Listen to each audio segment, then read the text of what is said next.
And I like what you said, like your time is valuable. And when you look at your earning power, like if you take a look at that next to like what you're actually paying for it, it's usually a small percentage of what you would normally earn in that time you're spending to do that. So yeah, absolutely big proponent of, delegating out those tasks.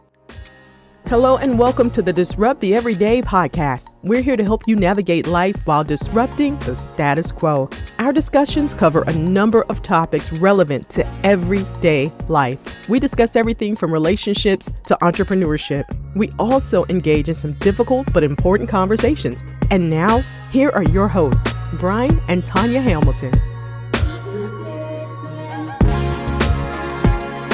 Welcome to episode 8 of Disrupt the Everyday. Today we're joined by Liz Bigger, author, speaker, and burnout coach. On today's episode, we're going to be talking about how to avoid burnout and staying motivated. Thanks for joining us, Liz. Thanks so much. I'm so happy to be here. So glad to be on today. And thank you guys so much for having me. Yes. And so what we usually do to start is ask, who is Liz Bigger? Oh, that's such a great question. And I say that because I've actually had to do quite a bit of digging around to figure that out, in the last several years. But basically today, like you said, I'm an author, speaker, burnout coach, but I'm also a single mom, and I'm a mom of a fur baby. And, they factor in quite a bit. They're, part of my highest priority level. But basically, I've had several different iterations in my life. I started out in sales in my 20s, and then I married a military officer, and I, got moved around. So I had to find a new career, and we moved to Korea, which, I decided to get my MBA over there remotely because there was nothing else to do. I couldn't seem to get a job. As soon as I signed up for my degree, I got a job with the government. So I was super duper busy, but I came back with a career in the government and an MBA, and worked with the government for a little bit, several years later. And then I decided to have a baby. And then I was a stay-at-home mom for a while. And I decided when he was about 3 that I wanted to start my own business. I've always, had the entrepreneurial spirit, which is why I really like working with entrepreneurs and business owners, managers and leaders. And I had a business. It was pretty successful. It was a pretty successful business, but I suffered from burnout. I ended up getting so sick with plantar fasciitis and a thing called leaky gut syndrome, which, is a whole nother podcast, that I had to shut it down, like to get well.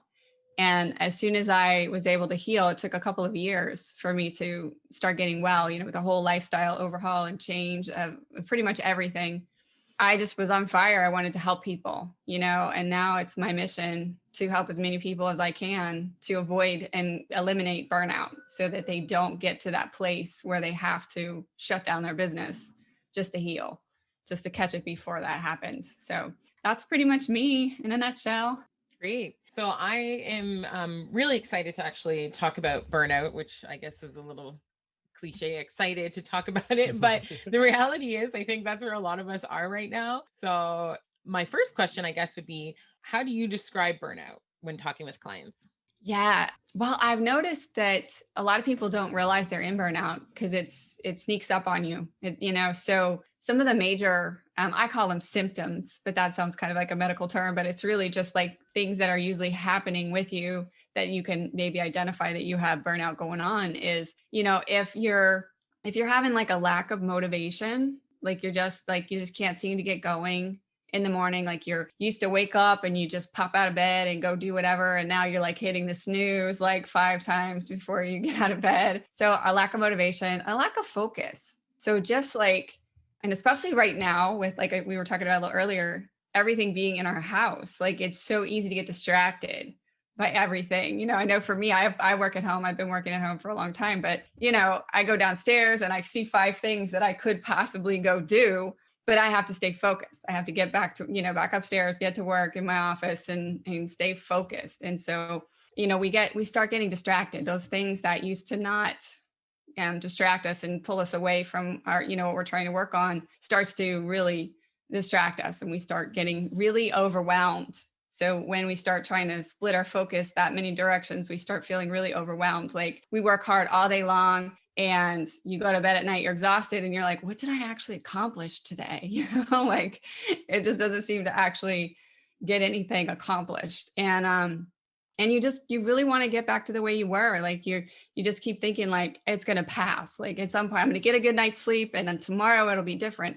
And you keep telling yourself that every single day and it just doesn't seem to get any better. In fact, if anything, it gets worse. So those are really a lot of, and irritability. That's one other one that I've, noticed a lot. Like you're snappy, you're snapping at people that you don't normally snap at, things that don't bother you normally or, shouldn't bother you, are irritating you. And, you just get really irritable in that place too. So those are kind of some of the main symptoms of burnout. And so if people are experiencing those symptoms, it's a good idea to take a look at that and dig a little deeper and see like, am I in burnout? Like, have I been doing the same monotonous task over and over again? And I think it happens a lot to us too, when things are kind of forced upon us, like in this time of the pandemic and, and even life in general, things get forced on us. Like we didn't ask for certain changes, like if you get a change at work, get given a new assignment and it's not really something that you were looking to do and you're not really digging it,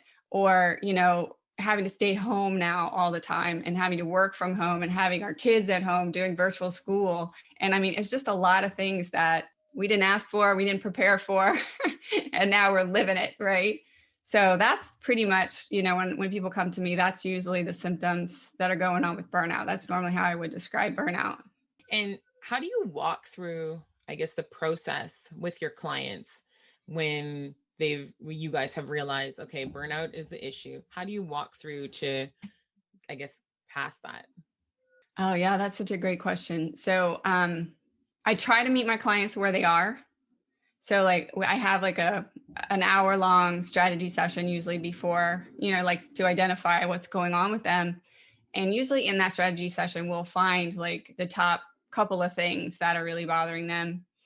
And then I actually developed a program because it's so interesting. The way burnout works is that you can address and that's what we think too, when we're in that place, we think, okay, I just need to manage my time better. I just need to like hire more people at work, or, these people that work for me need to just do what I say, I need to improve my communication. And yes, like all those things might be, the case. They might be something that you need to work on. But burnout is a lot deeper. Usually, like the first phase that I work with my clients and walk through my clients with is really getting back to understanding and realizing who they are, like outside of work. Because work can take, especially when we're working from home, and some of us are working 24/7, like who they are outside of work, like remembering their purpose and their passions and their why. Like, why did they sign up for this job? Why do they get up in the morning? What are their priorities? Like, what are they actually getting out of bed for? And really walk them through that. And I also really like to, I like to work with them on boundaries, setting real clear boundaries throughout the day, because a lot of people, this is, a lot of my clients, they tell me all the time, just like, yeah, I get up in the morning, I make some coffee, I check my email. I'm like, no, do not check your email while you drink your coffee. That's your time, set a time in the morning that your workday starts, set a time in the afternoon or evening when your workday ends. And I mean, obviously, things come through and you have to jump on them. Like if you get an emergency email, you have to maybe respond to that. But for the most part, start your day when your day starts, when your boundary says it starts, and end your day when your boundary says it ends. And the rest of that time is for you. I love rituals. I call it rituals, but you can call it formulas or whatever you want to call it. But basically get up in the morning and have like a morning ritual, a morning formula that you do, like get up, drink your coffee, sit down, wake up, set your intentions for the day, think about the day, what is coming, remember who you are, what are you bringing to the day. You try to maintain that as you go through the day, maintain your, purpose and passions and intentions throughout the day. And then in the afternoon or evening, when your day ends, mark that point, like with a ritual, like, okay, my day has ended. And now, and it can be, some people have problems with eating. So it could be like having a snack. It can be taking a walk. It can be, just something to like kind of signal to yourself that your day has now ended. Your work day is now ended and now you're shifting. And for me, I shift into mommy mode at that point. So then it's like, I got to figure out what's for dinner, and I got to figure out, we eat dinner together, my son and I. And that's something else that I really stress. I get eyeball to eyeball with my son every night. We sit at the table and I get a good look at him and I get a good feel for what's going on with him because, he's a 13-year-old boy and he's not going to say, hey, mom, I need more attention, or hey, mom, I need whatever, so I make sure I get eyeball to eyeball with him. But that's when I shift into that mode, right? And then have a nighttime ritual before I go to bed at night. I have to wind down, I can't just go straight from like checking my email or, playing on, a video game to laying down and going to sleep.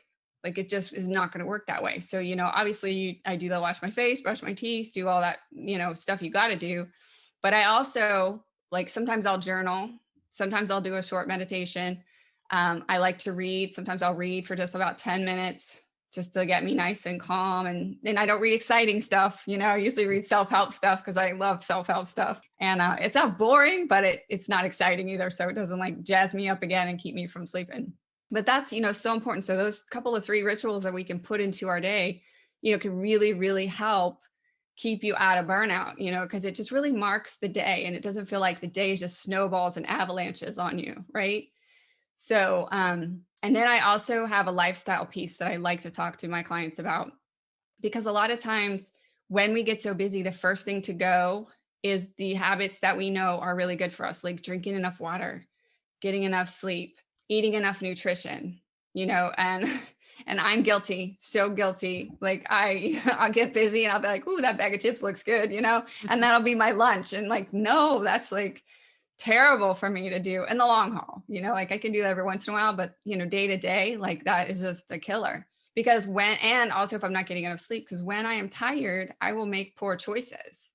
I will choose the wrong foods. I will want the comfort foods. And, that, goes into weight gain and, just food actually controls the mood more than people realize. So if you're not eating good food, like your mood is going to be suspect. It's not going to be good. So we go into that sort of thing. A little bit about exercise. I am not a fitness trainer by any stretch. I have no training in that, but there's such a need to move the body. Like there's a need to move the body. So even if it's just walking 20 minutes a day. So I work with them, what can they fit into their already busy day that's doable. And that's the biggest thing is like, I really want to work with my clients, meet them where they are and find things that are actually doable for them to do that they can put into their day and maintain and sustain. Because that's, change isn't good if you can't sustain it. It doesn't make any difference if you can't sustain it. And then at the end, like the irritability factor, I really like to talk with my clients about their relationships and how their relationships are going. And that everyone thinks I'm talking about like at home, but it can also be at work, your subordinates, your coworkers, like, talking a little bit about communication styles and active listening and, really getting on the level of the person you're talking to, realizing what they are bringing to the table. And as far as leaders go, like really getting to know their staff and, who works with them, because it's amazing the change in a culture of a workplace when the leader takes an interest, and if who's getting divorced and whose dog just died and you know what I mean? Like if you can get involved in that level, that creates such a culture and it becomes more of a team feeling, and they're more likely to A, try to understand what you're asking them to do, and B, actually do what you're asking them to do. It's not just like sending down the messages from on high and then expecting everyone to just act accordingly and do what they're supposed to do. It's actually like, not getting in there and doing their job, but like getting down in there and like getting to know who's working for the company, at some level. So yeah, so we talk a little bit about that kind of stuff and those kind of things that they can do to improve their relationships. And it really helps their irritability. When you are feeling irritable and you come at someone who's irritating you from a place of curiosity versus, man, this person's just really irritating me, was like more of a self-centered place of like, I wish they would just stop talking, you're more like, oh, that's curious. Like, I wonder what's going on with them. And then you ask the question and then you listen, actively listen to communicate, to understand versus just to get them to stop talking to you. Say whatever you need to get them to toddle away. So yeah, so that's pretty much, that's a lot about how we walk through it together. Now, Since you mentioned leaders specifically, is there any advice you offer just in terms of safeguards to make sure that they avoid burnout, or even just a process to do like a self check-in to make sure that they're not getting to that state? Absolutely. Yeah, that is super important. Yeah, so that kind of goes along with that, like sort of the end. And it's the program actually has things built in, like kind of checklists and things. So as they are um, building these routines into their daily schedule, basically just to notice, like, am I feeling lack of focus again? Am I feeling, and it, like, when you're off track, right? Like, so like once they get it on a good track with doing these daily routines and rituals, and really paying attention to them, how they're doing, they know when they get off track. And so it's basically just kind of a mental internal checklist of just, oh yeah, I've been really frustrated lately, or yeah, I've been really feeling really irritable lately. Let me check and see, how am I doing with the rituals and the things that I have put in place to keep me out of burnout. So to get me out, but if you keep doing them, that is what keeps you out of burnout. So you keep doing them, they're sustainable, hopefully. And if you're falling off in some area, then that's just the sign to get back and make sure you start doing that part of it, whatever. So if you stop doing the morning routine, you started checking your email during coffee again, like, oh, okay, I need to stop that. So really, that's just maintaining the program really is what keeps you from getting back into it. Okay. When I was looking through your website, I sort of just did some self-reflection and was thinking, there were times when I was working in my field that I felt burnout. There were also times when I was on maternity leave at home when I felt burnt out, right? And now, working from home and, in a different line of work, same thing. So I think it's important, and I'm sure you can speak to it, that burnout looks different for many people. You don't have to be in corporate, out and about, and to validate the fact that you feel burnt out. You could also be a stay-at-home mom and feel those same symptoms, right? Oh, absolutely. Absolutely. Yes. Yes. And, I, on some of the copy that I put out, like, and that's, it's like, I like entrepreneurs, leaders, and busy people. Like, who is busier than a new mom? Like, I don't know anyone that's busier than a new mom. Cause I know, I was burnout when I had my son. My husband was actually deployed in Iraq. And so I was the only one, like, I had moved away from my family. So I really didn't even have a support system. And yeah, so burnout is a real thing for all kinds of people coming from every different angle. And yeah, and this program actually works for everyone. Like I say, entrepreneurs and leaders, and because that's just really who I've been working with. But yeah, it actually, it really, and that's the thing. Like I said, the symptoms are similar, and the situation that causes the symptoms can be very widely different. The symptoms seem the same. And actually this program that I created would work for everyone too. It's not, like I said, it's not like you need to hire more people, you need to manage your time better. Yeah, you may need to do some of that, but it's really like the internal stuff that needs to be looked at and checked in on and maybe tweaked and worked on. I really try to work with my clients, and I try to coach them. I try to teach them to coach themselves, and I've heard it said several times recently. And, I don't want to work with people for years. I don't. So when I work with them and we work on the motivation, it's really what I found. The thing about motivation is action breeds motivation. And I know that sounds kind of crazy, but the biggest thing about getting motivated is if you can get motivated to do anything, like that will get you in motion. And once you get in motion, you have a lot better chance of actually being motivated to do the thing that you're procrastinating on, or just completely unmotivated to do, or whatever. So, I try to tell my clients, I'm like, just give yourself some grace. Like say you want to, you need to write a brief for your work, right? And you just really don't want to, and you're not motivated. You've written these briefs 100 times and you're just over it. It's monotonous at this point. And, if you can get up and do anything. So just get up and get yourself in your office.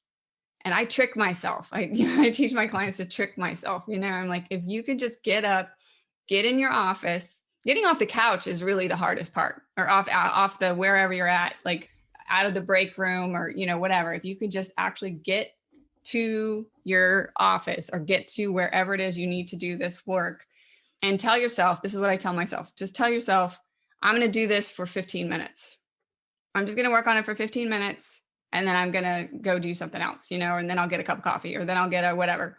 And what I found is if you can just get yourself in motion, and then you get in front of your computer and you open up whatever needs to be opened up, because that's really what seems to be the hardest thing to do, is to open up the right file and to like really get in there and start looking at it.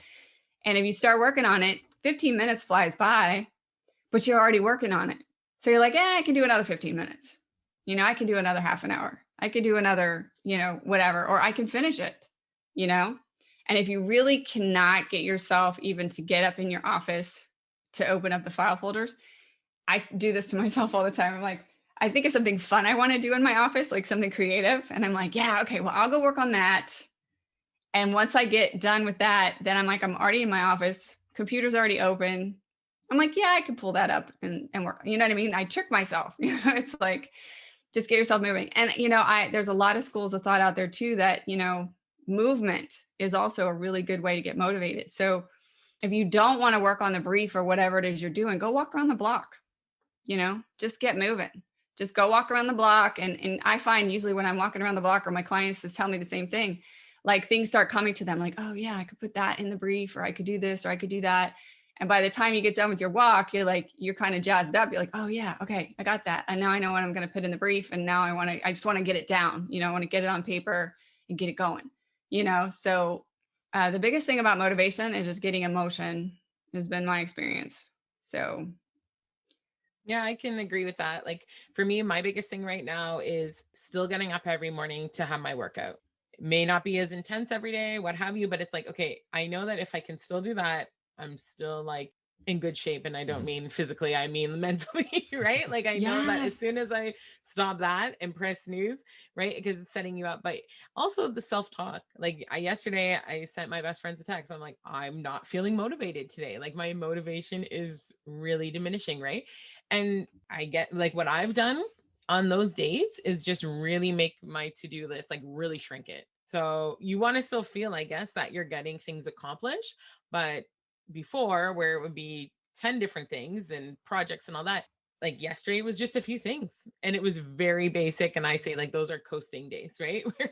We're just getting the basics done. But then again, now the next day comes and it's like, okay, what can I do different today? I didn't get this stuff done. You don't want to fall behind either, right? But like you said, giving yourself some grace to Absolutely. just get yes. And I love that tip. That's a great tip. Yeah. So just, shrink it. But any sort of accomplishment, like I said, it provides that movement. It provides that motion. So like, if you could just get up and do the dishes, like you're up and you've accomplished something, and that somehow just seems to provide some, some motion to get you moving into the next thing. And I'm that way too. Some days I get up and I get like 100 things done. And some days I get up and I'm like, it's the bare minimum. It's the bare minimum. And yeah. And that's something else. It's a mindset thing too. I like what you said about falling behind. And we really have to realize that unless this is what I, talk to my clients with, unless there's a deadline, like you're really not falling behind. Like we hold ourselves to such a high standard, especially, in successful leaders in business and in life in general, it could be anybody, but a lot of times we hold ourselves to such high standards that, all these bars that we've set, and they're not really a deadline. We're not really falling behind. Like check and see, are you really actually falling behind? Or are you just like not meeting some bar that you set for yourself? And if it's just a bar you set for yourself, and I'm not saying that's not good, you should definitely set high standards for yourself. But like you said, give yourself some grace, and realize, am I actually falling behind? And prioritize, like, leaders know that all the time, like the quadrant, I forget who wrote the book, but the stuff that's like super on fire and in your face, like obviously you have to work on that, but then, if you don't get all the way to that back burner stuff, each day, that's okay too. And give yourself some grace. You wrote on your, I believe it was website or maybe Facebook, only put your top 3 priorities on your to-do list in regards to the motivation piece. And it popped up to me. I think it was an older one, but I was like, it's so true. And going back to that list, right? Like sometimes it's just the first 3. So I like that. Yeah. And the other piece too, I think when you look at that, when your to-do list is too long and you're not getting those things done, it really hurts the motivation to have those same things on your to-do list day after day after day. Absolutely. Yes, yes, yes. Yes, I'm nodding my head. Yes. Well, and as you were saying that too, is another thing that I like to work on too, that we don't do, and we don't do it as parents, and we don't do it as, leaders and owners, and especially entrepreneurs. Something that I work on with my clients is the delegation. Delegation is absolutely huge for this. Like any of these minute tasks that, we think we have to do because we do them better than, and I was talking to one of my clients the other day, he's the manager of a warehouse. He's in logistics. And he was telling me, he's just like, well, but I can do that task and I can do it better and I can do it faster. And I'm like, yeah, because you've never let anyone else do it. Like that's the hard part about delegation is like, yes, you can delegate it, but they're not going to instantly do well with it. Right. So you have to give it some time, and as a manager, as a leader, you have to step out of that doing role and actually give these tasks to other people to accomplish them, because your job is to be looking at strategy and to be looking at the trajectory and to be improving processes and like making sure that you're hitting goals. And if there's tasks that are on your calendar that are monotonous and can be done by someone else, get them off your to-do list, like clear them out. Like, and I'm the worst, especially at home. That's my biggest thing. Cause it's all kind of clumped together now with the work and the home and everything. And so like, I've just recently started, and my son actually really loves it. Like he feels like, he's taken ownership of the house now. Cause I'm like, he has chores and he's expected to do them, and he's expected to do them well. And I don't enjoy like having to go check it. And the same thing, I can do it faster. I can do it better, and that was kind of my mindset. But there's someone in my house who's perfectly capable, who's doing nothing but playing Xbox. You know what I mean? Like, absolutely. I'm going to give those minutia tasks to him, and he needs to learn how to do them. And it's the same thing in the business setting, like you need to be prepping those underlings and teaching them how to do these tasks. And yes, you have to check on them and know they're not going to do it well right away. And it's going to take a little time, but it gets it off your calendar. And at some point it will be done well, and it will be done quickly, and it's off your calendar. So it's a little extra work, right then maybe, but it evens out and gets it off your to-do list. So that's a big one too. Those to-do lists are killers. I have a friend of mine, she calls it a to-da list. Like she writes it down, and whenever she does something, she checks off, she goes, ta-da. I was like, oh, I love that. Yeah, it's a good way to look at it. Yeah, instead of like to do. Yeah. Ta-da. No, that's cool. And the thing too, I found that worked really well is really focusing on some of those, delegating some of those really, really small tasks, like even the things that, for example, like some administrative work that you just do it because you've just always done it.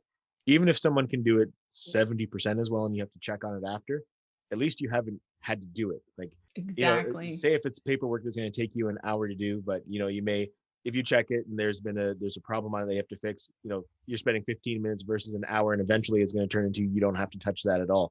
Like starting with those smaller things and delegating those smaller things. I think even like you mentioned with, assigning some chores or jobs.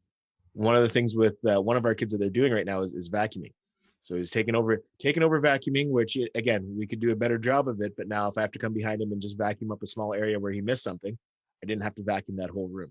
Exactly. And at some point they will start doing it as fast and as well as you probably are really close to it. And so like in the beginning, it takes a little extra diligence on your part, but the payoff is that it's off your calendar. And like you said, you don't have to spend that hour doing it that normally you would have. Exactly. And it's funny because I look at it as like, yeah, we're running a corporation here. It's the Hamilton Family Corporation, and we're going to delegate, right?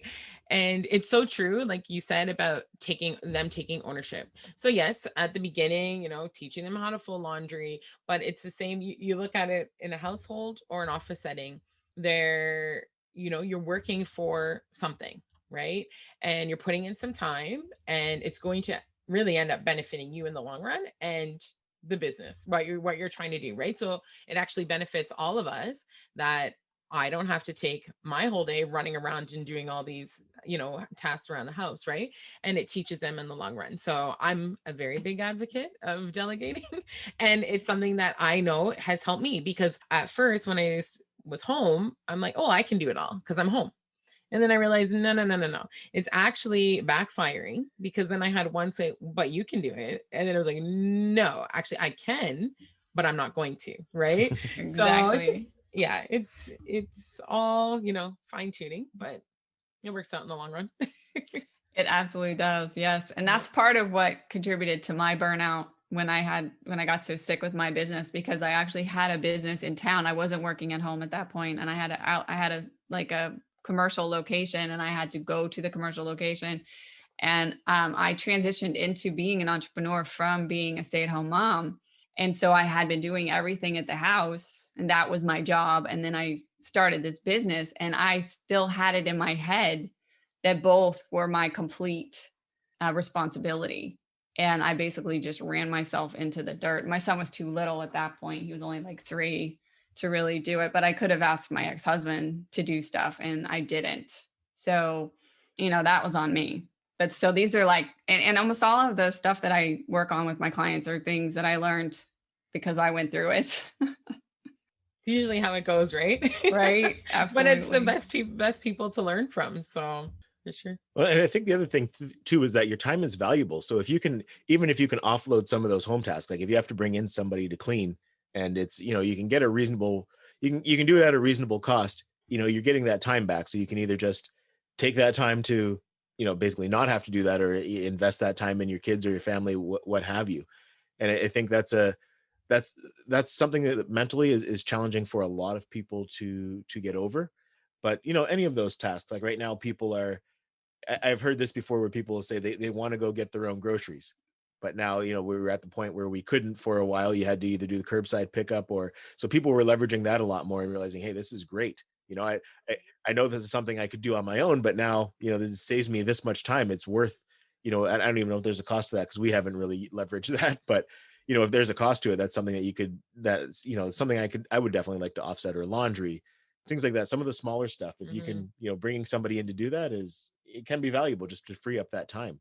That is so true. And I like what you said, like your time is valuable. And when you look at your earning power, like if you take a look at that next to like what you're actually paying for it, it's usually a small percentage of what you would normally earn in that time you're spending to do that. So yeah, absolutely big proponent of, delegating out those tasks. And as an entrepreneur, like there's a lot of these, I love it. Like there's all these organizations that are popping up to do things for us entrepreneurs. There's like all these virtual assistants. There's, you can find people to do some of your media work, Fiverr, Upwork. It's just, yeah. And I'm like that. I like that because I like the creative stuff, and I am kind of a control freak when it comes to like, especially copy.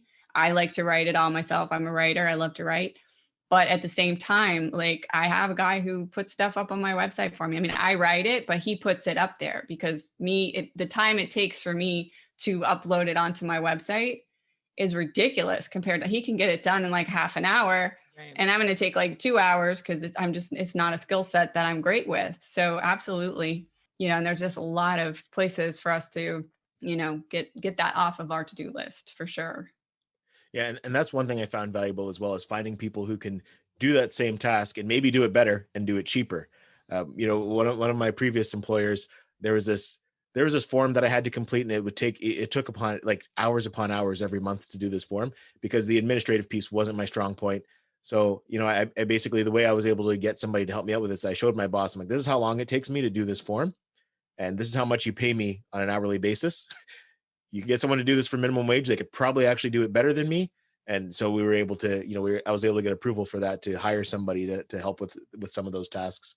Exactly. That is a perfect example. That's exactly what I'm talking about. Yeah. And that kind of thing, like just having that awareness is what a lot of people like, especially when you're in that place of burnout and overwhelm. Like you're just basically rolling through the motions every day. You're just putting one foot in front of the other. And it takes usually like an outside person to like point out like and have you see like exactly where it is that you could be delegating or getting things off of your to-do list in order to save you and your time to do the more managerial, higher arching, overarching type duties, which is actually what you're supposed to be doing. So absolutely. So I want to switch gears to finish the conversation here. Something that stood out on your website was an identity statement. So Absolutely. I had never seen it, and it really struck my interest. So I want to finish off by talking about what that is, how to write it, and everything else. Yeah, I found that, this is one of the first things I work on with my clients when we first start working together. And I found it to be so useful because we get so caught up in what we do every day. Like we forget who we are, like just as people. We forget where we came from. We forget the lessons we know, the wisdom we have.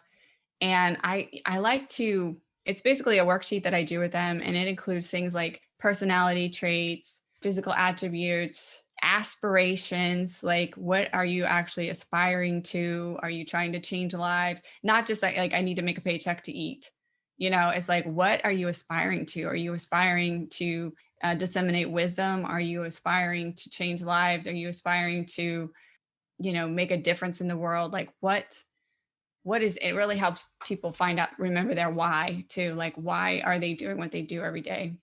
And basically I have them fill out just a form, and then you turn it into a series of I am statements. So, basically, and I like it, usually becomes like a morning affirmation type thing. It's just like, I am strong, I am confident, I am capable, I am, those kinds of statements.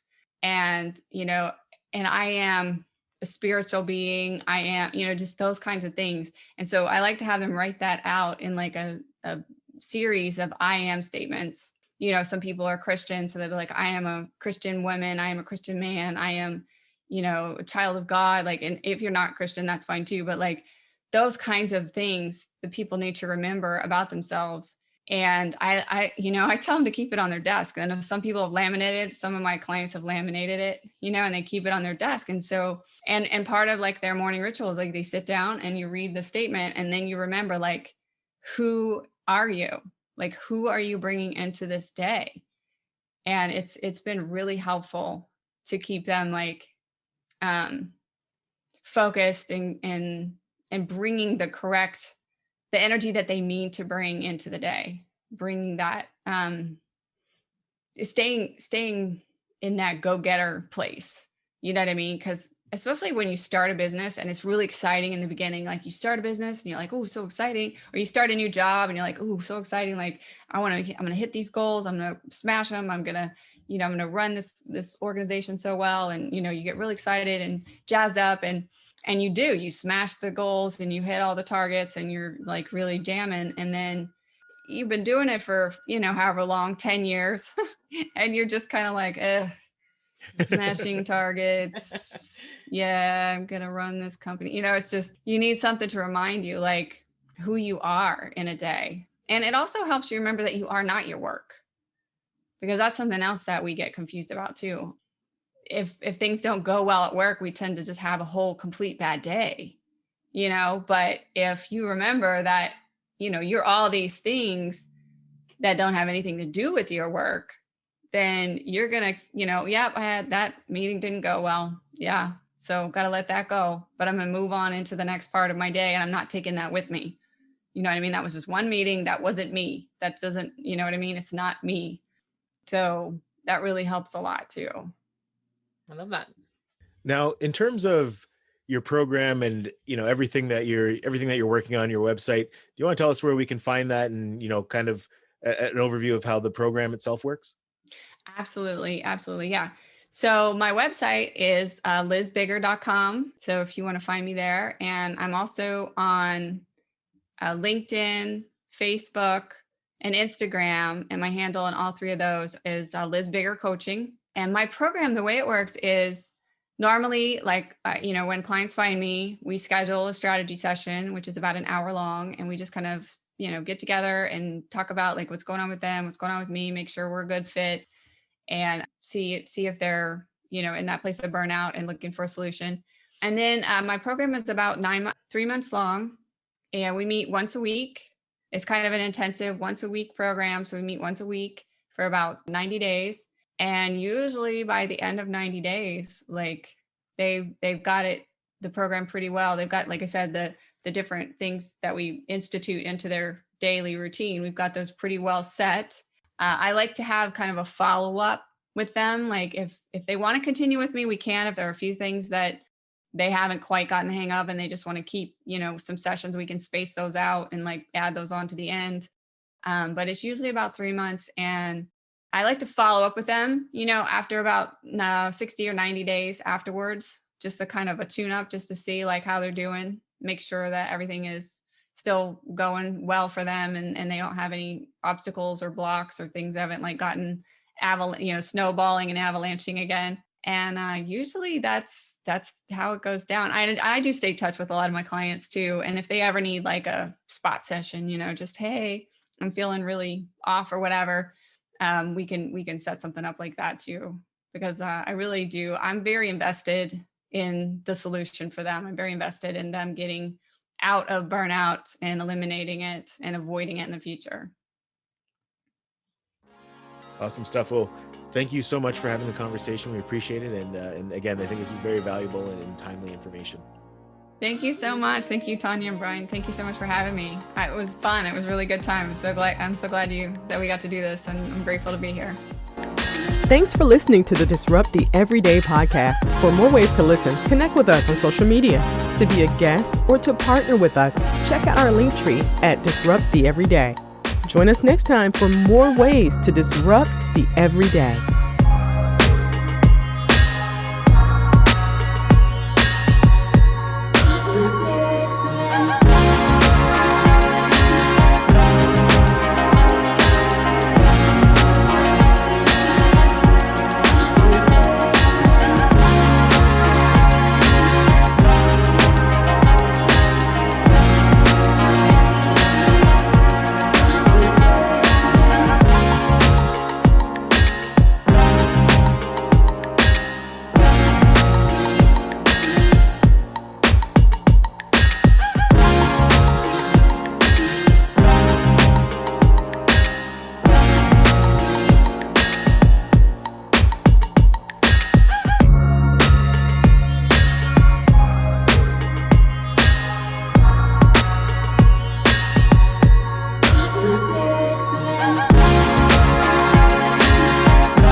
Thank you.